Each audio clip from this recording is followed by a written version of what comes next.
എന്തായാലും കേരളത്തിൽ അങ്ങനെ ഒരു സംസ്കാരമില്ല. അത് കേരള സംസ്കാരത്തിന് യോജിച്ചതല്ല, ഇന്ത്യൻ സംസ്കാരത്തിന് യോജിച്ചതല്ല എന്നുള്ളത് തന്നെയാണ് ഞങ്ങളുടെയൊക്കെ തന്നെ അഭിപ്രായം. ഇത് RSSന്റെ അജണ്ടയാണ് ഗവർണറുടെ വായിലൂടെ വന്നത്.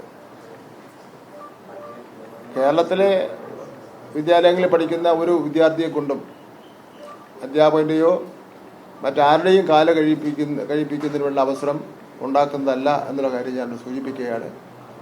അക്കാര്യം പ്രത്യേകം ശ്രദ്ധിക്കണമെന്ന് ബന്ധപ്പെട്ട സ്കൂൾ അധികാരികൾക്ക് നിർദ്ദേശം കൊടുക്കാനും പോവുകയാണ്. ബഹുമാനപ്പെട്ട ഗവർണറെ പോലുള്ള ഭരണത്തറ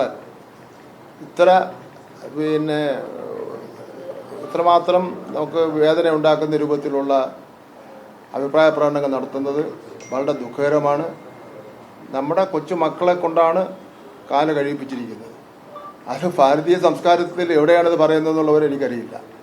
ഭാരതീയ സംസ്കാരത്തിൻ്റെ ഗ്രന്ഥങ്ങൾ ധാരാളമുണ്ട്.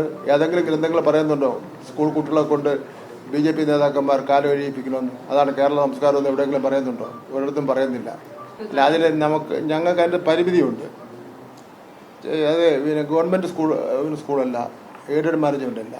എന്നാലും അൺഎയ്ഡഡ് മാനേജ്മെൻ്റ് ആണെങ്കിലും NOC കൊടുക്കുന്നത് ഗവൺമെൻറ്റാണ്. NOC കൊടുക്കുന്നവർക്ക്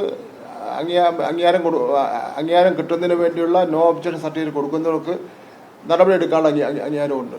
അപ്പോൾ അത് അന്വേഷണം വന്നിട്ട് ആ റിപ്പോർട്ട് ഗവൺമെൻറ്റുമായിട്ട് ആലോചിച്ചുകൊണ്ട് ചെയ്യാൻ കഴിയുന്ന കാര്യമേ ഉള്ളൂ. അല്ലാതെ ഒരു പൊതുവിദ്യാഭ്യാസ വകുപ്പിൻ്റെ കീഴിലുള്ള ഒരു വിദ്യാഭ്യാസ സ്ഥാപനത്തിൽ നടപടി എടുക്കുന്ന പോലെ ഡയറക്ടർ നടപടി എടുക്കുന്നതിൻ്റെ കാര്യം പ്രയാസമായി. ഒരാഴ്ചയ്ക്ക് നമ്മൾ അതിനെപ്പറ്റി റിപ്പോർട്ട് വാങ്ങാം. അപ്പോൾ റിപ്പോർട്ട് വാങ്ങി പൊതുജനങ്ങൾ അറിയിക്കുന്നുണ്ട്. നടപടി എടുക്കുന്നതോടൊപ്പം തന്നെ നമ്മുടെ നാട്ടിലെ പൊതുജനങ്ങളെ അറിയിക്കുകയും വേണമല്ലോ.